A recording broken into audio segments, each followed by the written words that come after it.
We have made it to the trade deadline here in year number 5 of the Denver Broncos franchise here on Madden 25. The team is currently 6-2 towards the top of the AFC, leading the AFC West as we look for our second consecutive Super Bowl title, currently sitting as the number 2 seed. This team is far from perfect, though, and I think we definitely need to make a somewhat needle-changing roster move here at the deadline. As we look at our season so far, there have certainly been some ups and downs, with our Devil Magic win in Week 3 against the Chiefs, our first home loss since Season 3, the following game against Carolina, and then in the last episode, we went 3-1. We beat the Raiders at home for a third time in the last 2 years. We beat Seattle in the Super Bowl rematch, Seattle falling to 0-6 after this game, but they have won 2 in a row since then, so they're playing a little better, but it's kind of too late for that. We lost to the Bucs with Sawyer Robertson winning the NFC Offensive Player of the Week, but we got our lick back, beating New Orleans 31-25. That gets us set here for the trade deadline, and with such a well-rounded team, I have a hard time figuring out where we really need to improve. One of the other big storylines of the last episode was Bo Nix. We extended him on a 6-year contract for a lot of money. $318 million to be exact. I never knew that this day would come. We've had our ups and downs with Bo throughout the series. At times he looked broken and unfixable, but after leading us on a Super Bowl run last year and being on pace for his most efficient season yet, I want to move forward with him as the quarterback, and he'll be here through his age 34 season. In terms of the skilled guys, it's been great having Ashton Jeanty and Marvin Mims fully healthy so far this year. That's been a problem for both of them throughout their careers, but both guys have played really well for us, and they've been on the field. Ryan Williams has really started to come along. He will be out for the next 4 games, though, and of course, Chris Brazzell and Mario Maddox have already missed time. Mims is the only receiver who hasn't been hurt. The offensive line's been solid, and the defense has been quite good, although the pass rush, which started off red hot, has really cooled off over the last 3 weeks or so. But we're getting big plays from the secondary. We had 4 interceptions against Seattle. Pat Surtain one-upping his Super Bowl performance. He picked off Avery Johnson twice in the big game. He had 3 in the rematch. And then, of course, Jeffrey Bossa at linebacker, who's been one of the very best players at his position in the NFL. We have $71 million left for extensions. We've got a whole lot of guys left to pay. And I think we need to get the Jeffrey Bossa deal done now. We just extended the captain of the offense, and now it's time to do the same for the captain of the defense. Jeffrey Bossa was picked in the 2nd round in year number 1, and he has been such an awesome player for us. Tied for 3rd with, ironically, Marvin Grant for the NFL's lead in tackles. He has 16 TFLs. Only one other player has more than 10. That being his former college teammate at Oregon, Sco Ducks, Jordan Birch, who has 12. Bossa has become probably the best off-ball linebacker in the NFL. He can cover, he can stop the run, he can blitz, he can really do it all. And yes, it's a little risky paying 2 off-ball linebackers big money, but it's worth it. We're going to offer him the neutral deal, exactly what he wants, and he says yes. Jeffrey Bossa, sticking around. 6 years, $134 million. We've spent over $450 million over these last 2 weeks. And now Bossa and Drew Sanders combined will be making nearly $200 million. I get it's a lot of money for a position that's deemed invaluable, at least compared to the others, but I think Drew Sanders and Jeffrey Bossa are the most impactful players on our defense. They're the best players on the defense. They're the most consistent players. And without them, this defense would be a lot worse, even ahead of guys like Surtain, Colin Wright, Nick Bonito, Baron Browning. I think it's those 2 who really are the key on that side of the ball. We're going to have around $50 million or so for everybody else. We're obviously going to have to make some tough decisions, but we'll cross that bridge when we get there. So now the question is, where can we improve this team during the trade deadline? We don't have any obvious holes, but I'd like to get better somewhere. Maybe safety. I think Javon McIntyre has been the weak link, but Jaden Hicks can play there. Jonel Aguero can play there. The other position I would look at is wide receiver. Obviously, we've had a lot of health issues over the years here. Chris Brazzell's already missed time this year. Ryan Williams is about to miss time. And Marvin Mims, well, he's due for an injury. So I feel like we could get another guy here in the building, another true difference maker at the position. There are some good players on the trade block, but I'm shooting a little higher than this. As much as I like my guy Joseph Manjack, for instance, he'd probably be the fourth best wide receiver when healthy on this team at best. So there's two guys who I think could possibly be fits and the money would work. The first is A.J. Brown in Philadelphia, 31 years old, so he's probably going to really start to regress soon. Still a difference maker, 94 overall. He's been good, but not great throughout this series. Now, the Eagles are a good team, so I don't know if they'd be willing to trade him, but pretty much all of his money is not guaranteed, so they would not have to eat up much of that contract. And they've drafted Kelby Vaslin and Aiden Williams this past year, so they have young guys who could replace him. The other is Chris Olave in New Orleans. The Saints, we just saw them last week. They're towards the middle of the pack. They're not a bad team, but I wouldn't say they're great either. Olave's been solid. He's certainly not the player that A.J. Brown is, but he's still a pretty good one. He has more guaranteed money left, but the Saints have more cap space than just about anyone. Ironic.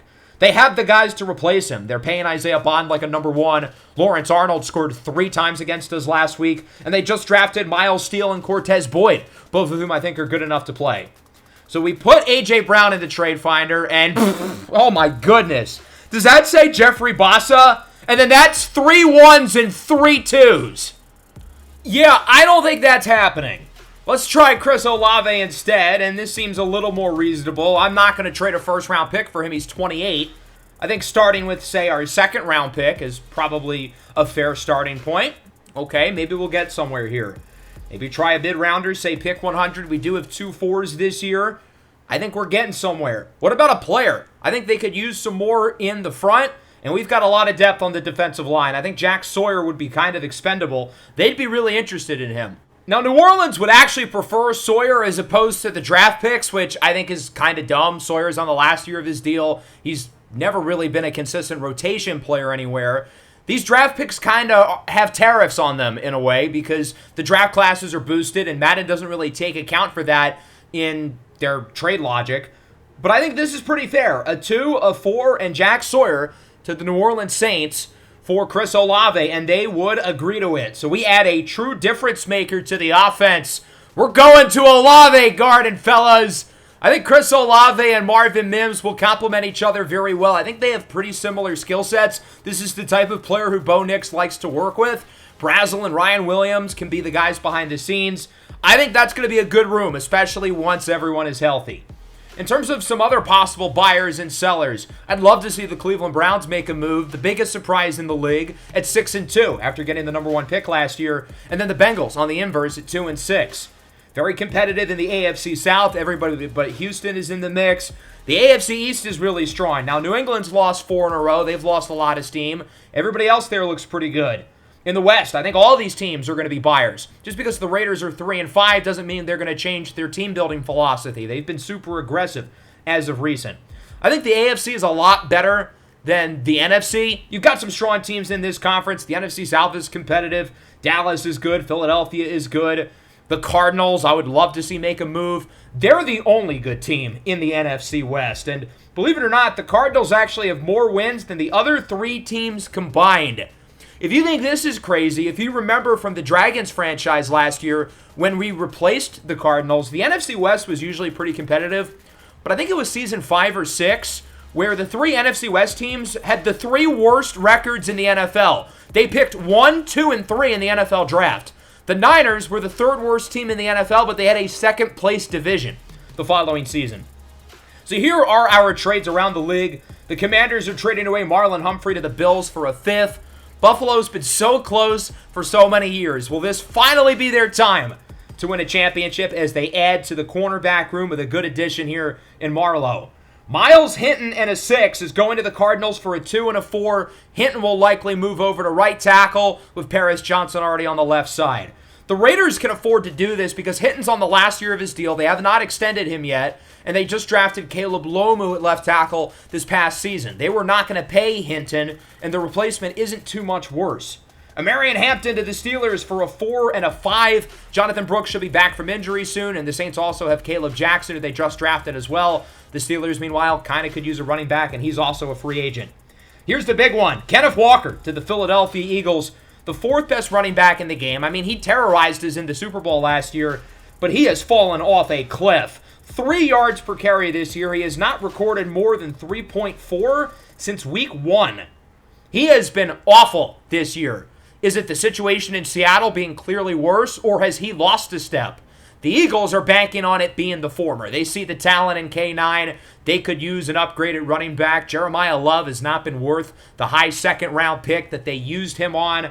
So Kenneth Walker goes to the Eagles in what I think is probably the biggest move of our deadline. With that, we get set for our 4 games today. We head to Atlanta to play against the Falcons, the first time that Bo Nix and Michael Penix will play against each other in their NFL careers, followed by the Titans, Jaguars, and Colts. So Atlanta's been pretty solid this year, 4-3. The Falcons have been kind of a weird team throughout this series because for most of this series, they've been a true contender. They've been at the top of the NFC South. Last year, they really struggled, though. They've been a lot better this year, and I think coming off a bye week certainly cannot hurt them at all. Maybe picking in the top 5 and being one of the worst teams in the NFL really helped them last year because they were lucky enough to land a guy who we're quite familiar with, Nekias Brinkley out of Kansas. Dominant pass rusher in college. So far, he's been dominant in the NFL. 8.5 sacks through his first 7 games. He's a stud. Now, as we look at the quarterback matchup, you'll notice Michael Penix is hurt. He's going to be out for 1 more week, and we're not going to get to see him. Is Michael Penix ducking Bo Nix? These two guys played against each other a lot in college. We're not going to talk about how that went, but we are going to talk about the fact that Penix is skipping out on this game. Atlanta recently paid him for really cheap. Is his agent an idiot? Apparently. Well, behind him, they have Jordan McLeod and Lenore Sellers. McLeod has been the starter for most of the year, and he's been serviceable, although he's only completed 53% of his passes. And with the bye week just passing, Atlanta's going to experiment. They're going to give the 4th-round rookie Lenore Sellers his first career start today. They're certainly going to have to rely on Bijan Robinson out of the backfield with a rookie quarterback in there. And then Trayshawn Holden, who's become maybe the best receiver in the NFL since he got drafted. What a pick at the end of the first round by Atlanta. His numbers are down this year, largely because, they have the backup quarterback. But him and Michael Penix have more chemistry than just about any other QB receiver tandem in the NFL. They also have Drake London, and is that who I think it is? Oh, no, not again. We played against Samaj Morgan last year in the Super Bowl with Seattle, and luckily he did not score another game-winning championship touchdown on us. Now in Atlanta, teams have not been able to tap into his talent yet as an undrafted free agent. And then at tight end, they have Kyle Pitts, who I will forever believe in until the end of time because I am naive and stupid. They've got good players on both sides of the ball. Brian Branch, A.J. Terrell leading the secondary. Chance Rucker's been a great pick for them as well. The front line is a little bit inconsistent for them, particularly on defense. The pass rush is going to have to play well for them today if they want a good chance of winning this game. Should be a fun one here in the A. The 6-2 Broncos against the 4-3 Falcons with Lenore Sellers, the 4th-round rookie from Clemson, making his first career start. Michael Penix set to return next week.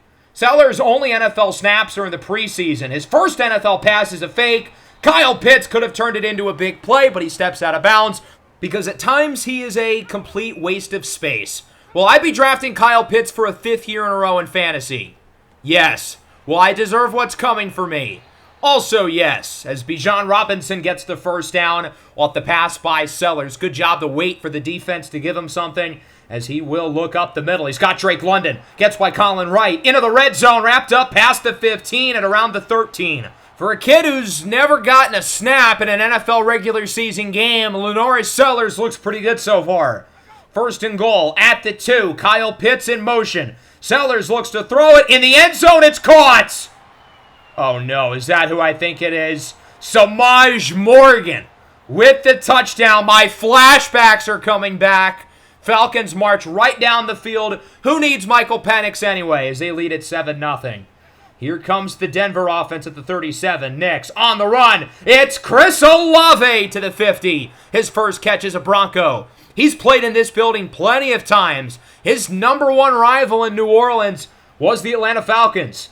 3rd and 7. Nix backs up on the run. He's got Mims to around the 25. I still view Marvin Mims as the number 1 for right now, given that him and Bo had that chemistry, whereas it obviously hasn't really happened with Olave yet. 3rd and long. Nix hit as he throws incomplete. Arnold Ebiketie with the pressure, and Denver's going to have to bring out the field goal unit. 48-yard try for Big Nuts Will Lutz, another former Saint, and this one is good. Nearly blocked but that'll make it 7-3. Falcons back with it. We'll see if Lenoris Sellers' encore is as good as the original showing. 3rd and 6, Sellers, he connects. Trayshawn Holden out of bounds, but we do have a flag. Holding on the offense. This one is coming back. Drew Dahlman, the center, and that'll make it a 3rd and 16 now for Lenoris Sellers. He will look to throw it. Broncos playing deep. Short pass caught by Pitts, and he gets around 10, wrapped up by Drew Sanders. Much better defensive drive, although we got a little lucky with the holding call as Denver gets it back. 3rd and 8, final play of the quarter. Nix under pressure, on the run, floats it up, nearly caught! Genty had that in his hands for a sec, as that'll bring us into the second quarter. 7-3 lead for Atlanta. 2nd and 5, under pressure. Sellers is sacked! Benjamin Morrison on the blitz, untouched, into the backfield. That'll make it a 3rd and 15 now for the Falcons. They're just going to run the ball. They don't want to put too much on their rookie quarterback as Bijan Robinson loses a yard. It's Mykel Williams who brings him down. Of course, played his college ball here at Georgia. Gain of 13 for Ashton Genty, who's banged up on the play, and he is seen going to the locker room. That is not what we wanted to see. Genty finally healthy this year, playing the best football of his career. If he misses real time, that is a major blow. His day likely over. 3rd and 7. Next on the run, he's got Brazzell. Whoop! What a move! Little Brazzell dazzle! Chris Brazzell gets it to the 13. Denver now at the 1, looking to punch it in with 5 to go in the first half. 1st and goal. Nix dives in himself. He's in. A QB sneak for a touchdown. And the Denver Broncos take their first lead of the game. A rushing score for QB1. Falcons back with it. Lenoris Sellers has been quiet since his opening drive. 3rd and 5. Sellers looks to throw it, looking downfield. Broken up by Morrison, who's had a nice game. Trayshawn Holden, the intended target. Holden's been quiet so far in this one. Broncos have it back. 3rd and 5 at the 23 here with a 2-minute drill.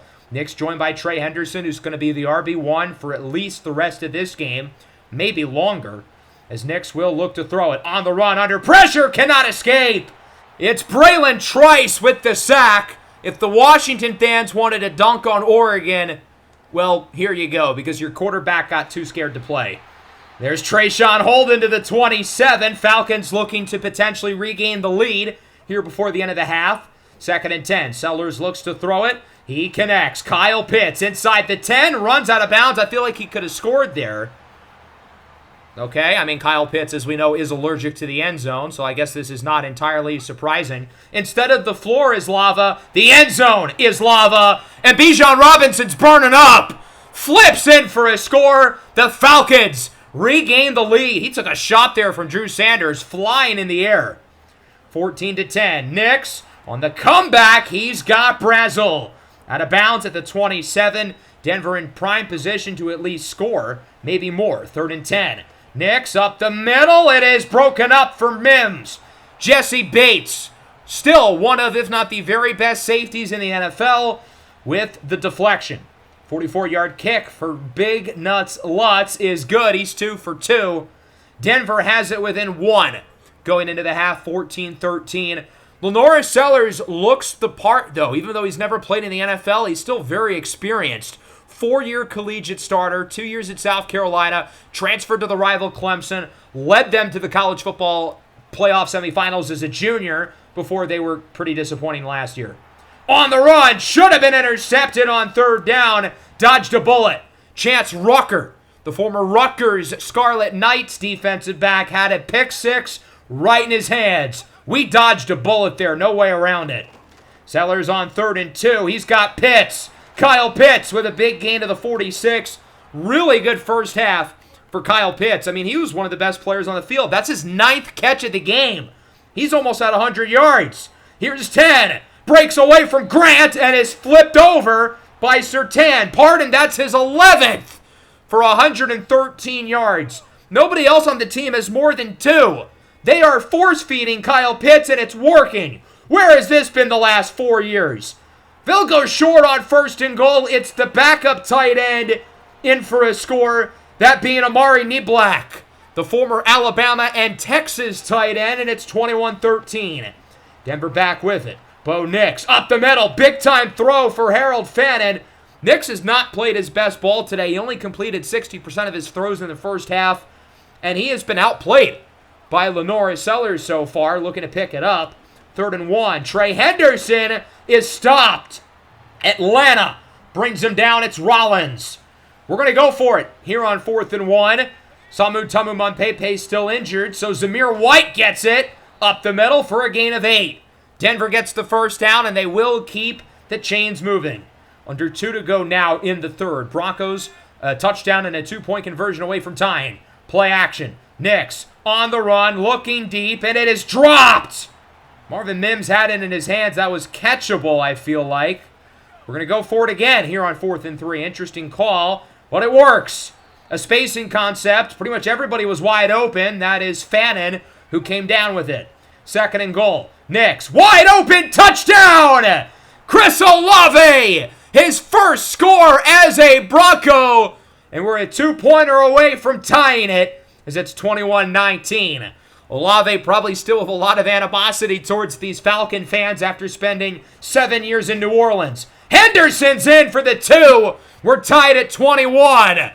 Our pair of Buckeyes scoring all 8 of our points on that drive as the Falcons get it back. 3rd and 4 now in the 4th. Sellers wide open. Drake London inside the 20. 15, 10, 5. Touchdown! Drake London in for a score. And the legend of Lenore Sellers continues to grow. His 3rd touchdown of the game.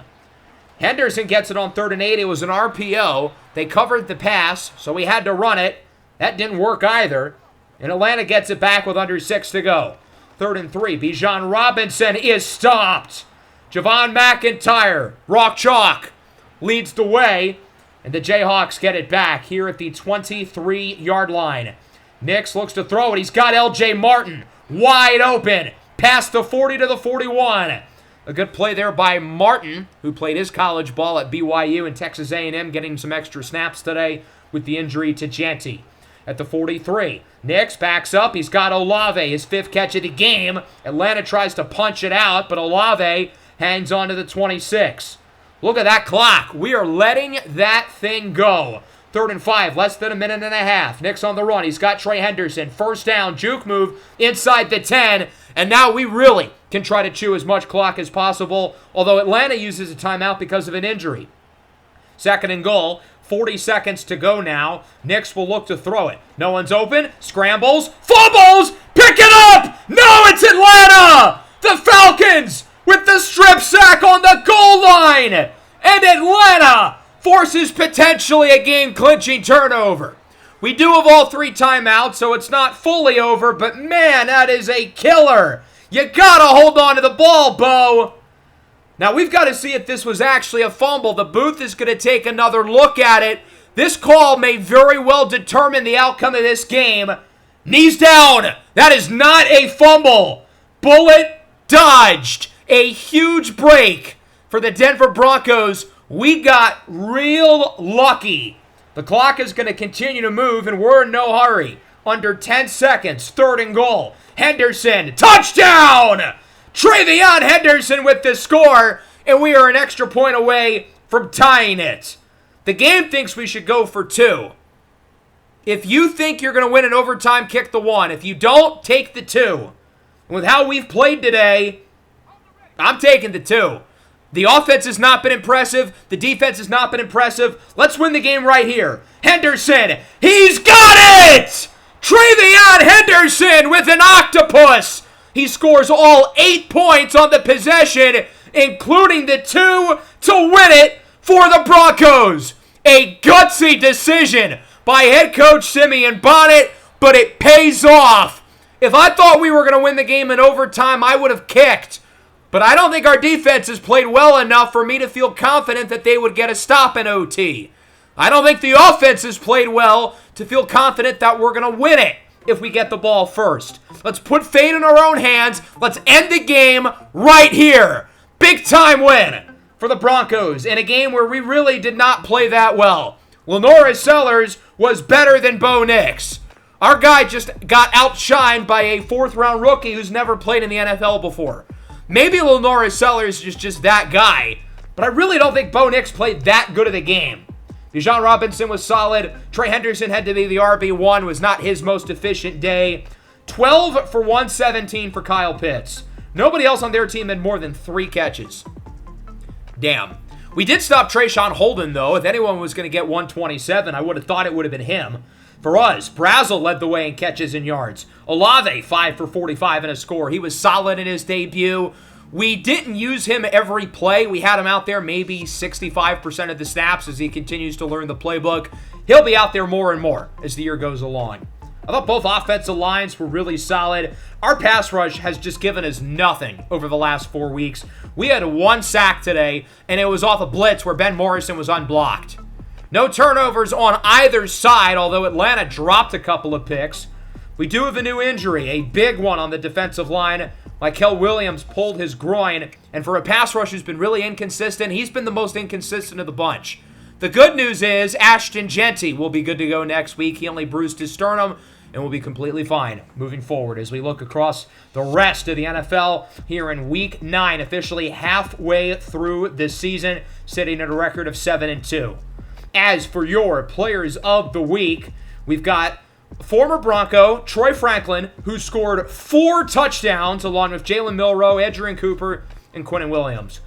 We got fleeced in the Troy Franklin deal. He has become an unbelievable player in Dallas with the Cowboys. He scored 7 touchdowns in his first 3 seasons here. He has 24 over the last year and a half with the Cowboys. Youch. Can't win them all, folks. That'll bring us into Week 10. Sunday Night Football against the 4-5 Tennessee Titans, who won their division last year. We haven't gotten to play this team since they've become good, so I'm excited about this matchup. Tennessee is 3rd in the AFC South. They need all the wins they can get. They've lost 2 straight division games in a row, dropping to the Texans. That's a bad loss. And then the Colts on the road this past week. They have nobody higher than a 90 overall, but they're a really balanced roster. They've drafted super well, led by Alex Orji at quarterback, the starting QB on that Michigan team who beat us with Samaj Morgan in the national championship. They've got a good group of skill guys. Tajay Spears, touchdown machine this year. Elijah Badger, Jaden Greathouse, very good receiver duo. And then the defense is particularly strong, especially in the secondary. Former first-rounders Will Johnson and top 3 pick Caleb Downs headline the DB room. So how do I feel about our O-line? I said we would upgrade it during the trade deadline. We didn't. I do feel good about it, although apparently that was the wrong answer. I mean, I still upgraded the offense. I got Chris Olave. Is that not good enough for you guys? Sunday Night Football here in Nashville. The 7-2 Broncos escaping off of a win against Atlanta. Set to face off against the 4-5 Tennessee Titans. Bo Nix and Alex Orji set to face off against each other. We've not gotten to play against Orji on the channel since the Season 1 national championship game. He's in his 3rd year in Tennessee. Led them to a division title last year. Of course, lost in the playoffs because Jalen Daniels got revenge. At the 34, Nix, he's got Olave to the 17-yard line, wrapped up by Will Johnson. The Buckeye beats the Wolverine on that rep. 3rd and 6 now at the 13. We've used nearly half the clock in the first quarter, moving it slowly and efficiently. Nix will look to throw it under a ton of pressure. Hit as he throws. Incomplete. Good job there by the pass rush to get to him. That's Derek Hall. 30-yard field goal try here for Will Lutz to put Denver on the board. Kick is up and good. Always fun to play here in Tennessee. The Titans, of course, not too long ago, were our franchise team back in Madden 23 with Romeo Coloci and the gang. Dylan Edwards goes flying. Jeffrey Bossa and Colin Wright. It's a loss of a yard. Edwards, the former Kansas State Wildcat. Boo. 3rd and 13 now at the 39. Orji looks to throw it. Under pressure. Launches a moon ball. We know he's got all the arm talent in the world as he's intercepted. Colin Wright picks it off, his 3rd of the year. Gets a block from Morrison. Wright on the return is tracked down at the 26 by Tajay Spears. That really was not the worst play in the world, though, from Orji. If you think about it, it was 3rd and long. It's basically an arm punt. Just throw it up, hope for the best. Good job by Colin Wright to get some extra yardage out of it. As Denver will start at the 26. Now 2nd and 13. Nix picked off! The Titans return the favor with a nice return after the fact to the 15-yard line. The veteran, L'Jarius Sneed, picks it off. Tennessee gets the ball inside the red zone. So both defenses trade interceptions, although it really ends up benefiting the Titans. Orji, end zone, touchdown! Jaden Greathouse in for the score. He, of course, was on that Notre Dame team who beat Lenoris Sellers in the college football semifinals and went on to win the national championship. He might have been the best player on that team. Nice run from Jetty, making multiple guys missed. Tracked down at the 39 by Caleb Downs. Good run, though, for Genty, who's looked good so far in this game. Possibly the final play of the first. On third down, it's Maddox on the RPO. No one's in front of him. And there goes the rookie. Mario Maddox with his first career NFL touchdown. Denver back ahead, 10-7. The Kansas Jayhawk, Mario Maddox, his first NFL score. Here comes on Sunday Night Football. And now Tennessee gets it to start the second. Back down by 3. 2nd and 10. Orji backs up on the run. Great throw. Jaden Greathouse wrapped up at around the 49 by 6 and 9. Colin Wright and Marvin Grant. Should their new nickname, the two of them, be 69? Just a thought. 3rd and 3. Orji looks to throw it, dances around, and he is nearly intercepted. That would have been Wright's second of the game. Frustrated with himself as he's unable to corral it in. Denver does get the stop, though, looking to add to the lead with 8 to go in the half. Nix looks to throw it, and it's caught inbounds at the 39 by Chris Olave. Way to keep the feet in. 3rd and 5 now at the 44 for Denver. Bo Nix will look to throw it. Has a couple guys open. Instead, he's going to look for the big play, and he gets it. Marvin Mims outruns Snead, and he gets it to the 32-yard line. Good throw and catch into the hands of marvelous Marvin Mims, who's fired up after that one. 3rd and 16, now at the 37. Nix looks to throw it, looking for the comeback. He's got Mims! Mims is gone, untouched, into the end zone for a score. The old man, L'Jarius Sneed, a little too slow to come back around and try to bring him down. Really good stretch of offense after the interception. Bo Nix has been dialed in since then. Orji has a freight train running right at him. Nick Bonito with the sack, basically unblocked off the edge, forcing a loss of 8 on the sack. As I've said, we need this pass rush to come alive. They were so good early in the year. 3rd and 4 to 33. Play action for Spears. Orji, clean pocket, looking deep, and it is overthrown. He misfires for Greathouse. That'll lead to a punt. Denver gets it back. 2:20 to go in the first half. We can make it a 3-score lead with the touchdown here. Nix on 3rd and 3 rolls out, and he is sacked. Nowhere to go, as it's the rookie out of Notre Dame, Boubacar Traore, who had 17.5 sacks last year at Notre Dame with the first sack of his NFL career. Titans back with it. That one broken away. Drew Sanders got a hand on it, forcing the incompletion. Denver gets it right back. Minute 28 to go here in the second quarter. Starting at the 18-yard line. Nix joined by Genty in the backfield. Nix looks to throw it. He will go up the middle for Brazel. The nice block by Mims. Out of bounds at the 39-yard line. Bo Nix with over 200 yards. He's been really efficient, 12 of 17. Other than the interception, this might be his best half of the year. On 2nd and 10, Nix backs up, looking for room to throw it away. He cannot. The strip, the scoop, and the score for Derek Hall. The Titans will bring it within 3. This game has been flipped on its head. Denver's been garnering all the momentum over the last 10 minutes. Bang! Gone with a snap of the finger. Huge turnover for Tennessee. Denver now with 30 to go. Nix on the run. He will not be gun shy of holding on to the football. He gets it to the 41. Denver calls the first of their 3 timeouts. We'll see if the Broncos can look to get some momentum back here before the end of the half. As Nix from the 41 scrambles around on the run. He's got Mims. Unable to cut out of bounds. Good tackle by Snead, forcing Denver to use their second timeout. They're down to 1. At the 42 now with under 20 to go. Nix rolls out to the right again. No one's open. He's going to look to run with it. Brazel was starting to get open there towards the end, but Nix was already off and running as he gets into the 31. With 6 seconds to go, 2nd and 10. Up the middle, Olave. That'll get us even closer to field goal range.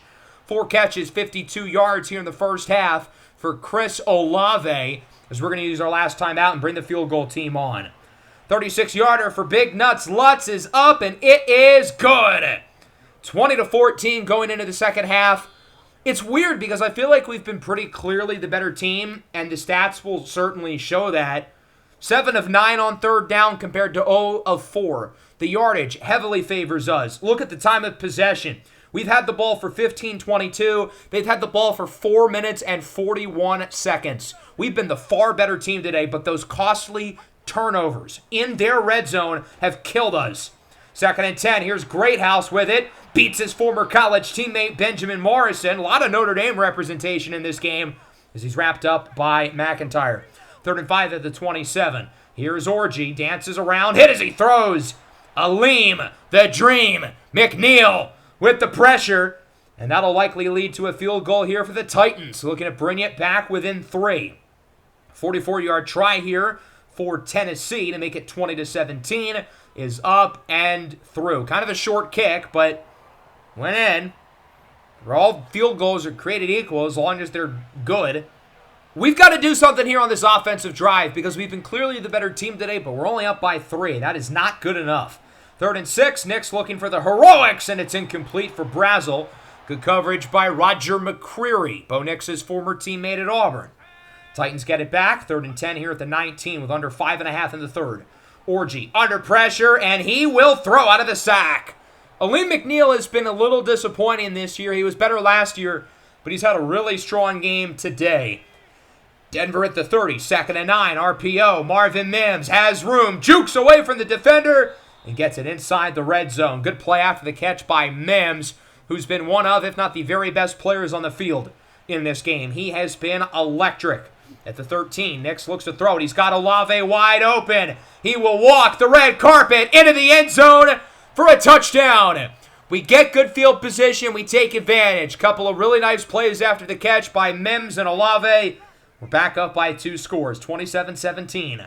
3rd and 12. Orji is sacked for a second time. It's Nick Bonito. That was Muy Bonito. That'll lead to a Titans punt. And Denver gets it back, looking to make it a 3-score game at the 44. Here's Genty with it. Has a couple blocks, but is unable to outrun the defender, Justin Reed, as it's a big loss. 3rd and 14. Nick's up the middle. He's got Fairweather, and Rivaldo Fairweather gets the first. Was his knee ever down? It seemed like he just kept going. I know he stumbled, but I don't know if he was ever down. Whatever, at least we got the first down. 3rd and 6. 1 second to go in the third. Nix looks to throw it. Under pressure, no one's open. Throws it away. So that will bring us into the 4th, starting at the 40-yard line. We're not in field goal range. It's too far away to go for it. So we're going to punt the ball. Tennessee back with it at the 37. Their offense has done nothing in the second half. They really haven't been good at all throughout the game, as this one is caught. Treylon Burks, who is still in Tennessee, has never really turned into a great player, but has carved a role. Gets it to the 36 with some choice words for Colin Wright. 2nd and 5 now at the 31. Orji looks to throw it under pressure, and he is sacked for a 3rd time. It's Bonito, who owns the Titans. The last time we played these guys back in year 2, he had the game-winning sack at the buzzer against Will Levis when they were down by like 5 and had it in the red zone. 3rd and 17. Here is Orji at the 44. He'll go short. It is caught by Chigokonkwo, and he gets 7. Should be enough to put them in field goal range, but their kicker, as we saw, does not have a strong leg, and they know it. They ended up punting it. Denver with it at the 29, 5 to go. 3rd and 10. Nix looking deep. It's caught! Travion Henderson gets 43 yards. All his initial reads were not open. We were ready to throw it away, but Henderson wide open down the field. We've been burning some clock. 2.5 to go. 2nd and 2. Genty lowers the shoulder. He's close. Gets it to the 1 for a first down. We'll see if we can punch it in, try to end this game for good, make it a 3-score lead here at the 2-minute warning. 1st and goal. Genty, untouched. Touchdown, Broncos. For a team who played a lot better than the score showed in the first half, it's good to see that we played just as well in the second half, but the score reflects it a lot more. On 3rd down, Orji, boink, boink, incomplete. Morrison and McIntyre both had a chance for the interception. 4th and 1 now at the 48. Orji looks to throw it. Broken up. It's Jeffrey Bossa who delivers the hit, and that'll do it. 34-17, strong win here for the Broncos. This really was probably our most dominant win of the year if you take out the two really bad turnovers. One of those turnovers was a touchdown. The other one, Tennessee started in the red zone. So really, both of their touchdowns were because of their defense. They only scored 3 points the rest of the way, including none in the second half. This was the best game of the year from our defense. They were terrific. The Titans only had 171 yards, 4 on the ground, while Orji was not efficient through the air. 10 of 14 on third down. They were 0 for 9. Time of possession, we had the ball for over 27 minutes. This was a dominant win, and if not for the turnovers, that would be more accurately reflected. The pick and the fumble were not good, but otherwise, Bo Nix had a great game. Alex Orji did not. He was missing a lot of throws, which I guess is pretty realistic. On the ground, not our most efficient game, especially in the second half. Trey Henderson in particular was not great. He was also banged up, though, to be fair. 8 for 132 and a score for Mims. He was awesome. 6 for 74 and a score for Olave. He has fit seamlessly into this offense. What a great addition through 2 weeks he's been so far. Our offensive line was okay. I mean, they didn't really send that much pass rush, but the run blocking was not great. Benito with 3 sacks. Still need more out of the pass rush, but he individually played really well. Obviously, the turnovers are not ideal, but that was really the only gripe on this game. We were dominant on both sides of the ball, and nobody got injured. So you'll take it. The Saints beat Atlanta 45-39. I mean, our defense didn't play great against either of those teams, but that game being a shootout, I guess, makes our defense look pretty good. Trayshawn Holden had 250 yards. We only allowed him to 27. I told you him and Penix are on the same wavelength. He's joined by Josh Allen, Roquan Smith, and Kobe King, who had 3 interceptions for the now 7-3 Cleveland Browns. Now we're set to face off against the Jacksonville Jaguars, a really strong team who's currently in first in the AFC South. Top 10 scoring offense. They can throw the ball. They can run the ball when their backs are healthy. Defensively, they're kind of weird. They're towards the bottom of the league in terms of defensive scoring, but they had the #1 rushing defense in the NFL. That clashes with our strengths as we have the #1 rushing offense in the league. So that'll be a really fun battle in the trenches. Jacksonville coming off a bye week. It helped Atlanta 2 weeks ago. I mean, they almost beat us with a third-string rookie quarterback. Jacksonville, meanwhile, has Trevor Lawrence, who's a little bit different than Lenore Sellers, aside from the fact that they both went to Clemson. The backfield's been banged up this year. Quinshon Judkins is out, but the rookie Yassine Willis is in. Really good player. He just is slow. Brian Thomas leads the receiving corps along with Tyreek Hill, who is down to 86 speed. He has regressed a lot.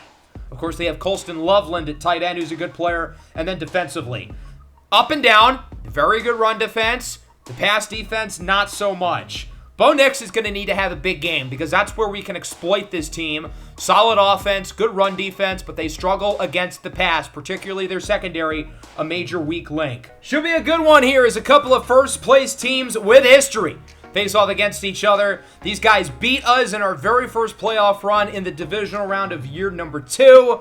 I know that was like 3 years ago, and we've won a Super Bowl since then, but I still wouldn't mind getting a little revenge. So Denver starts with it at 8-2 now. Jacksonville 5-4. 3rd and 6. Nix gets it to Chris Brazzell, who only gets around 3. Good tackle there defensively by the Jags. That'll lead to a punt. And Jacksonville gets it for the first time today. 2nd and 2. Trevor Lawrence down the field for Colston Loveland, who gets it to the 42-yard line. Former first-round tight end out of Michigan. Was almost in our division, but he was picked one spot ahead of Jim Harbaugh and the Chargers.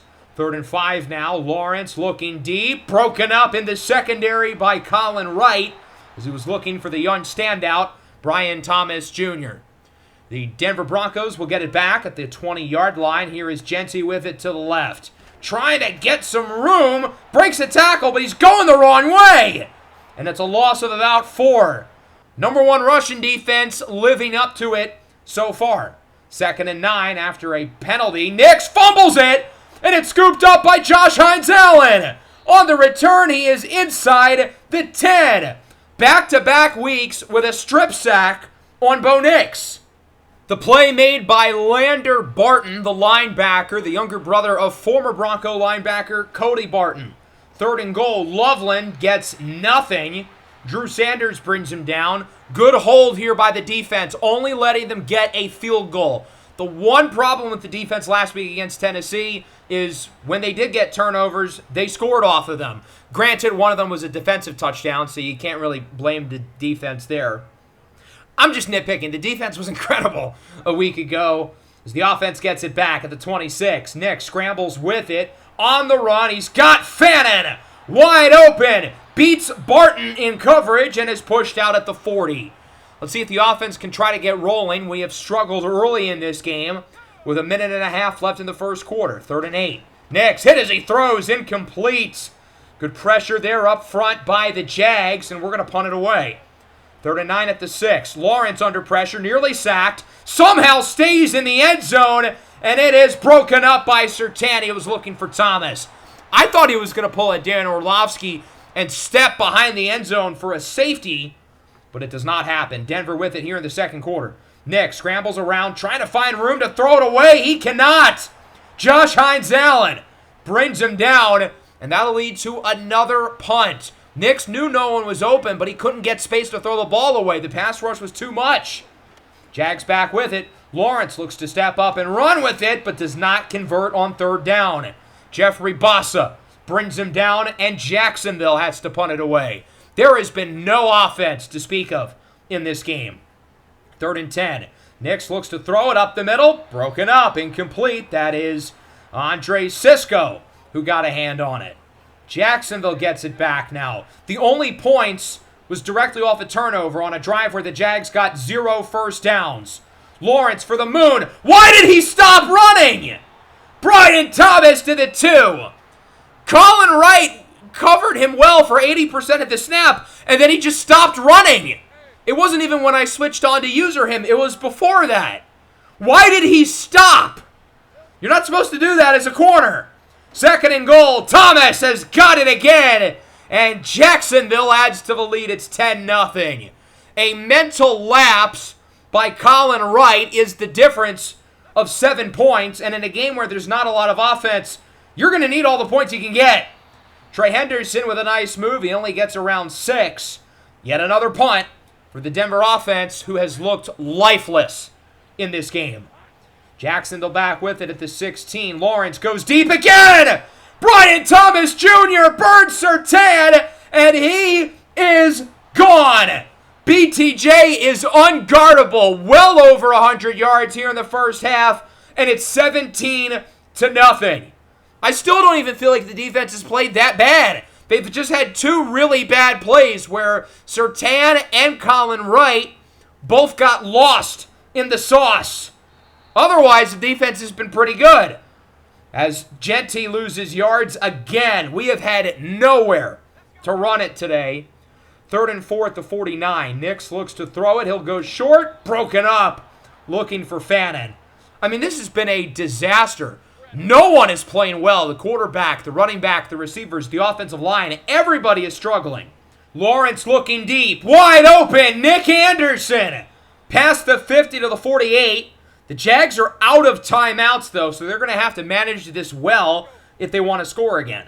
They do have 27 seconds, so they have time to run some plays, try to get out of bounds. Lawrence up the middle. It's caught by Brian Thomas. 5 catches, 171 yards. Will they have enough time to spike it, though, or run one more play? 5, 4, 3, 2, 1. This is it. They're not going to get a field goal. Lawrence is sacked. Baron Browning to end the first half, but it's been all Jacksonville. They lead 17-0. As I said earlier, though, I don't think the defense has been bad at all. Colin Wright had 1 really bad play, difference of 7 points. Pat Surtain had 1 really bad play, the difference of 7 points. But otherwise, on a play-by-play, drive-by-drive basis, the defense has been fantastic. The problem is the offense has gotten across the 50 once. They've been awful. We're averaging 5 yards per passing attempt and 2 yards per run. Lawrence on 1st down levitates in the air before losing a yard. Jeffrey Bassa brings him down. That looked like one of those Madden animations that the kids play As it's 3rd down and 6 now. Lawrence, read option. Defense is fooled, but not El Jefe. It's only a gain of 3. Jeffrey Bossa having a great game. He's been flying around the field per usual. The $138 million man as Denver gets it back on offense. We've got to show some signs of life. No one's been good on this side of the ball. Nix connects with Marvin Mims. There's a big play. His best throw at the game. Nix has been underwhelming, but he hasn't had any help around him. Everybody else has been bad, too. It's been a colossal team failure. 3rd and inches. Nix on the run. Completely misses Ashton Jeanty. 4th and inches at the 33. Certainly close enough to go for it. It's an RPO. Defense plays run. We've got Olave in the pass. Only gets around 3, but that is enough for a 1st down. 3rd and 3 now at the 23. Nix looking to get Denver in the red zone under pressure. He's just got to get rid of it at some point, and he will throw out at the sack. He was trying to look for room to throw it away before fumbling it. He's trying to change his strategy after strip sacks in back-to-back weeks. We're just going to take the points. 40-yarder is good for Lutz. Selfishly, I wanted to go for it, but, we have not scored at all today. We just need something. We need a small victory. Jags back with it. Lawrence overthrows Tyler Williams, nearly intercepted. And then out of the hands of Morrison, who's had a few drops today. Denver back with it. We finally had a pretty good drive on our previous possession. Henderson to the left side. There we go. Big run for Trey. He gets 27. We didn't even have 27 yards rushing in the first half. Let's see if that can really spark something here for the top-ranked rushing offense in the NFL. 30 seconds to go in the 3rd, trailing 17-3. Nix backs up, looks to throw it. He's got Harold Fannin to the 44. Bo Nix looks more comfortable so far in the second half. He's been better, which doesn't say much. He gave us nothing in the first half, but he is playing better. 3rd and 11 now. Nix scrambles around, looking for rushing room. He's got it, and will nearly get the 1st down. It's a gain of 10. 4th and 1 at the 34. We're certainly close enough to go for it, and that is what we're going to do. No Pepe at fullback. It's Rivaldo Fairweather. Nix to Jeanty. Jeanty up the middle. He's got it and plenty more. A gain of around 12 for Ashton Jeanty. It looks like he's scrapping it with the other defenders, specifically Tysheem Johnson at safety. 2nd and 5, RPO. Olave. He is in for a score. 3 weeks as a Bronco, 3 touchdowns for Chris Olave. He scored in every game with us. His first home touchdown as a Bronco, although he was here 3 weeks ago with the rest of us, since our last home game was against New Orleans. We're right back within 7. 3rd and 2. Yassine Willis does not get the 1st down. Guess who? Jeffrey Bossa brings him down.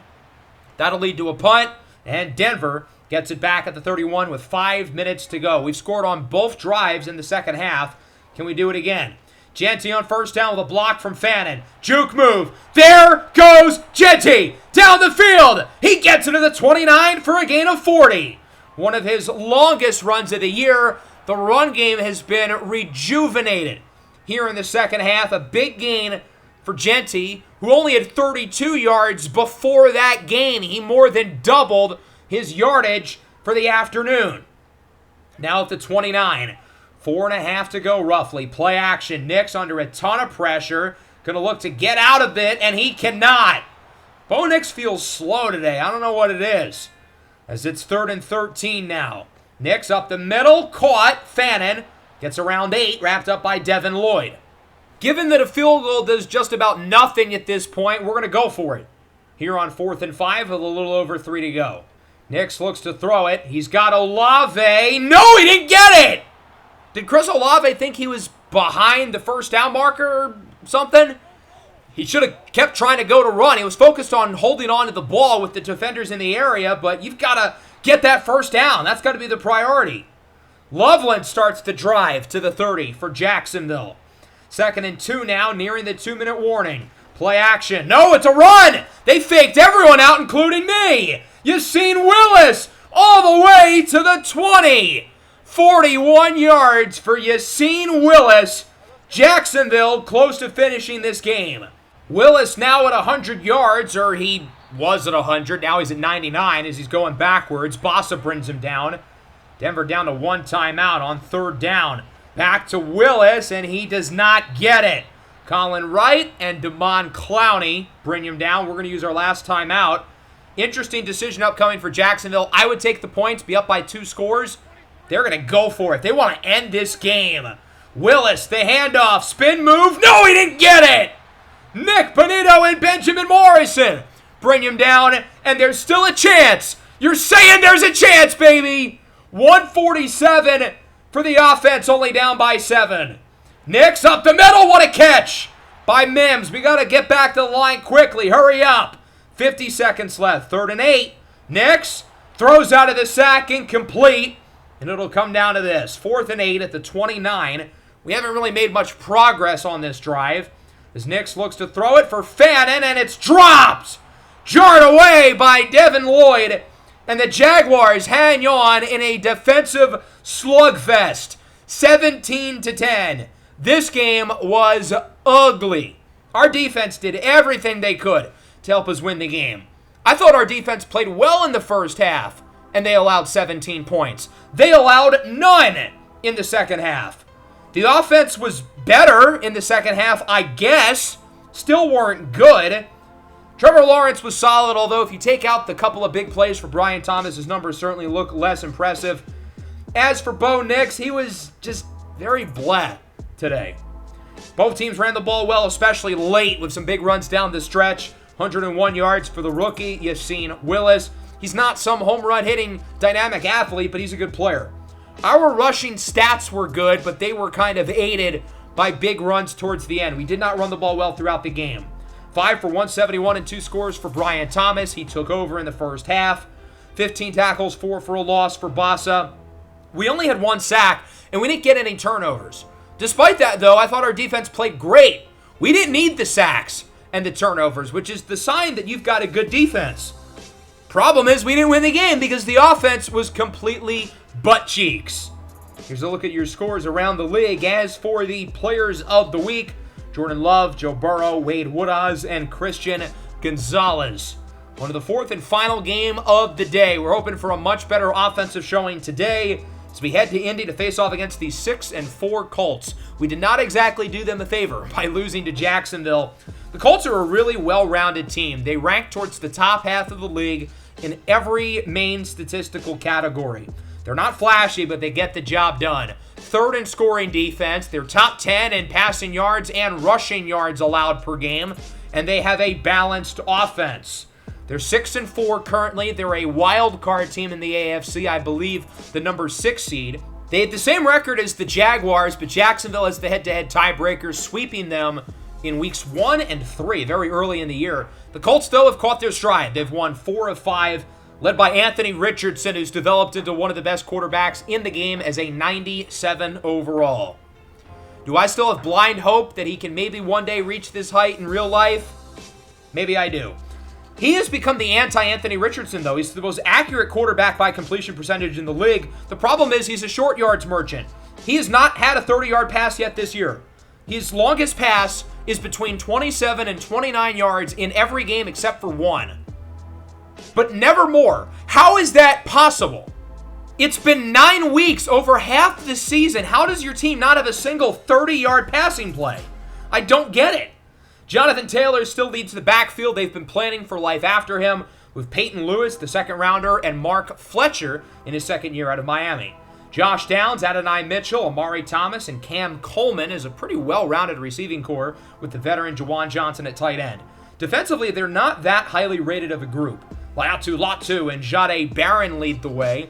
One of the lower-rated defenses in the NFL, but they play like one of the best. Again, 3rd in points allowed per game, top 10 in passing and rushing yards allowed. They are a really strong, consistent unit, and this Colts team has been consistently good, but maybe not great throughout the series. Another team we have a lot of history with and have had their number. Season 2, Week 18. Winner goes to the playoffs, loser goes home. We beat them in their house. Following season, wild card playoffs. We beat them in their house. Can we beat them again here in Indy? Marvin Mims on 1st and 20 gets the first down. Indianapolis Colts, more like the Indianapolis Jayhawks, letting us do that on a 1st and long. 2nd and 9 now for Denver. The offense coming off their worst performance in a long time, only scoring 10 in a bad loss against the Jags. Nick's up the middle. He's got Marvin Mims. Quick start for Marvelous Marv as he gets it to the 24-yard line. So far, so good here on drive number 1. 3rd and goal now at the 4. Nix looks to throw it, looking short, and is caught by Mims. We're going to see a lot of Marvin Mims today. Chris Olave hurt his shoulder in practice. He is not playing here on Monday Night Football, so we will be without him. We're still without Ryan Williams for another week, so it'll be the Marvin Mims and Friends show. 2nd and 20 here for the Colts. Richardson up the middle for Josh Downs. Loses the ball, and it's picked up by Morrison. There he goes. 10-5, touchdown! A scoop and score for Benjamin Morrison off the forced fumble by Drew Sanders. We have more points in like 4 minutes today than we had in all of last week. That is pretty clearly a fumble. This play will stand a red-hot start for a Broncos team who really needed it after last week. From the 40, Richardson breaks away. 1st down. A nice run there by Anthony Richardson, one of the most deadly rushing quarterbacks in the league, as it's Bossa with the hit. 2nd and 10 at the 48. Richardson looks to throw it, scrambles. He's going to look to run it again. Another 1st down for Richardson, who takes a shot from Bossa, grabbing at his left shoulder. Richardson's had a lot of shoulder issues throughout his career. He will be looked at on the sideline. The backup, Baker Mayfield, is in. On 1st down at the 18, Mayfield looks to throw it, and it is caught by the defense. An interception. It's Drew Sanders, his 2nd takeaway of the 1st quarter. He had the fumble and now the interception. Sanders galloping like a colt. Could also say like a bronco because they're both horses, but it's funnier to dunk on the Colts. Fannin catches it, breaks the tackle, and Fannin gets it to the 43-yard line. A nice grab and a great play after the catch by Harold Fannin, as that'll bring us into the 2nd quarter. Denver looking great here in the early going. We find ourselves with a 4th and 1, and we'll go for it. Genty gets the 1st down. Plenty of room up the middle as he gets it to the 11. 8 carries, 50 yards for Genty, as Rivaldo Fairweather is a little shaken up. Harold Fannin got hurt earlier on the drive, so we're certainly down some depth at tight end.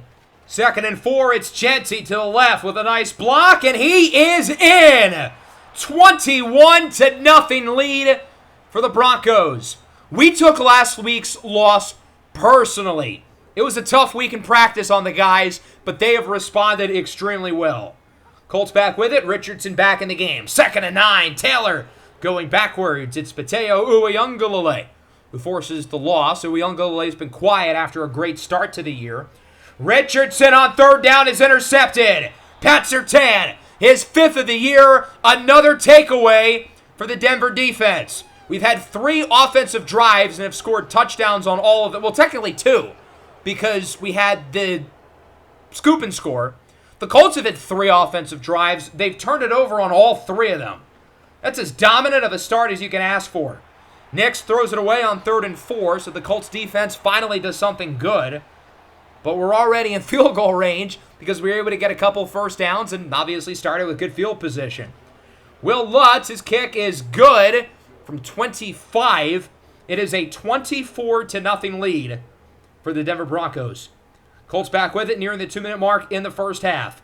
3rd and 1, read option. Anthony Richardson keeps it, gets the 1st down, past the 35, and is wrapped up by McIntyre. Is this the drive where the Colts finally score? 2nd and 10. Richardson goes short. He's got Adonai Mitchell with room. Gets by the defense. Mitchell all the way to the 4. It's a gain of 30. The Colts have done it. It took them 9.5 weeks, but they have a 30-yard passing play. 3rd and goal. Richardson, it's caught shy of the end zone. Bossa with the hit on Josh Downs. Denver uses a timeout, and the Colts are going to go for it. 4th and goal at the 1 for Indianapolis. Taylor gets it, and he is short! Mateo Uiagalelei leads the way. Samu Tamumonpepe was there as well, the big fella. We needed all 380 pounds to make that stop. Denver gets it back. 1.5 minutes to go in the 1st half. Here is Genty from the 1. Gains around 10 or 11, so that'll get us out of safety territory. Maybe enough room to try to score here. Might not be the best idea, though, since we're already up by 24. Just take the momentum and run with it. Well, we do have it at the 20. We're going to give it a shot. 3rd and 2. Mims, juke move past the 30 to around the 36-yard line. Denver uses their second timeout. Under 20 seconds to go now in the first half. We'll see if we can add to our already comfortable lead at 24-0. At the 38, Nix looks to throw it. No one's open. Forces it, and it's picked off. Denzel Ward will bring the Colts into field goal range. A costly decision there by Bo Nix. He thought Mims was going to get open at some point, and he just didn't. With 6 seconds to go, the Colts are not going to waste any time. They'll trot the field goal unit on. I mean, you cannot give away 3 points like that. We handed it to them on a silver platter. Otherwise, the first 19 minutes and 45 seconds of the first half were as good as we could have asked for. 24-3, the Colts have turned it over 3 times, technically 4, if you count the 4th down stop. They did finally get a 30-yard pass for the first time all year. It's sad that it took them this long. To start the second half, big drive upcoming for Indianapolis as it's broken up by Sanders. If the Colts really wanted to start a rally, I feel like they had to get something on this opening drive. Could have made it a 2-score game, but they're going to have to punt it away. Denver back with it, up by 21. Our most complete team half of the year. Nix misfires on 3rd down for Rivaldo Fairweather, who's back in the game. Fannin is not, however. That'll lead to our first punt of the game. Colts back with it. Richardson, he's got his man, Adonai Mitchell. Well past the 50, a huge gain to the 37. That was a little more than 30 yards. Where's that been all year? Where's that been today? 3rd and 3, Richardson gets the first, fumbles the ball, another turnover. Basso with the force, Benjamin Morrison recovers again. His second fumble recovery at the game. Denver with 4 takeaways, along with the 4th down stop. That's 5 of Indy's 7 drives. So the Broncos are going to look to choose some clock, get some more yardage. Genty fighting forward to the 5. He's a little banged up after the fact. And obviously we don't want to really risk re-injury up by 21, so we're not going to see much of him probably the rest of the way. 2nd and goal, Denver calls for a switch at the line. Nix scrambles on the run, looking for the end zone. It's caught! An unlikely scorer, C.J. Allen, the linebacker, lined as a tight end. When you're up by 21, you can have a little fun. Allen with his first NFL touchdown. It is 31-3 in favor of the Broncos. We're going to keep the starters out, but probably not for much longer. 3rd and 7, Richardson looks to throw it. Broken up and then out of the hands of Patrick Surtain. 4th and 7. The Colts down by 28. Have no reason not to go for it. What is there to lose, right? Richardson looks to throw it. Has time, and he misfires. It's incomplete. So from there, we're going to bring the backups in. Garrett Nussmeier takes over for Bo Nix at quarterback. 3rd down and 14 with 5 minutes to go here for Denver. It'll be a play action. Nussmeier looks to throw it, and he's got his man. Christian Horn could have gotten more, but we want him to go down. We're trying to chew all of this clock. No reason to let the Colts get it back. 3rd and 5, under 3 to go. Zamir White is close. He's a yard shy. 1st down ends the game because we'd be able to kneel it out after that, so we might as well try to end it. Ashton Genty back in for the first time here in the 4th. As you got to think he will get it here, and he does. Up the middle, Genty gains 4 over the 100 yards mark, and that will do it. We would chew clock for the final 8.5 minutes of the game and win it 31-3. What a team win by Denver. The defense especially impressive. They should not have allowed those 3 points. It wasn't their fault. On the drive where the Colts got the field goal, the defense didn't even touch the field. The offense handed them 3 points on a silver platter. This is as much of a shutout as it gets. The offense was great as well. We scored 31 points, only 7 in the second half, but we were able to slow things down at that point. Bo Nix was really good, other than the interception. That was pretty stupid, but in the grand scheme of things, it didn't really matter. He had a very solid, very efficient game, completing 72% of his throws The highest passer rating of the 4 quarterbacks was actually Nuss. Neither QB for Indy. Very impressive. 101 yards for Ashton Jeanty. He is really playing some good football this year, which has been great to see. 7 for 92 and a score for Mims. We were certainly able to survive without Olave, and we're going to be very healthy moving forward. I'm excited to talk about our injuries in just a moment. Defensively, awesome. And again, we didn't really rely on the big plays. No sacks either way. We did have the turnovers, though, 4 to be exact, so I guess we kind of did need the big plays. But even without them, the defense was really good on a play-by-play basis. Going into next week against the Chargers, the team will be fully healthy. We've done a good job of not having guys get injured today, and we'll be getting back Michael Williams, Rasheed Walker, Ryan Williams, and Chris Olave. Things are looking up for the 9-3 Broncos with no injuries, coming off a 31-3 win against one of the better teams in the league who's lost 1 game in the last month and a half. Here are your scores across the NFL here in Week 12. As for the players of the week, we've got a couple of 49ers and a couple of Bengals. Brock Purdy, Dre Greenlaw, Joe Burrow, and Jack Campbell. Burrow wins it 2 weeks in a row. I'll be honest, when I was going through the rosters before the trade deadline, there was a small part of me that thought about a Joe Burrow trade because the Bengals are 2-6. Burrow's still one of the best QBs in the league, so they still wouldn't even as a potential seller. But I thought it would be pretty cool. But for realism, no. So we've got 6 weeks to go. We've got our bye week next week, and we've got a hard schedule. The second place Chargers twice, the Raiders on the road. We struggle in LA. And then the Ravens and the Bills. Lamar Jackson and Josh Allen, 2 of the best quarterbacks in the NFL. If we want to win this division and get a high seed, we're going to have to earn it. Hope you guys enjoyed, though. Make sure to leave a like and subscribe to the channel if you are new. Next episode, the plan is that we will wrap up the regular season and set ourselves up, hopefully, with a playoff berth. Peace out.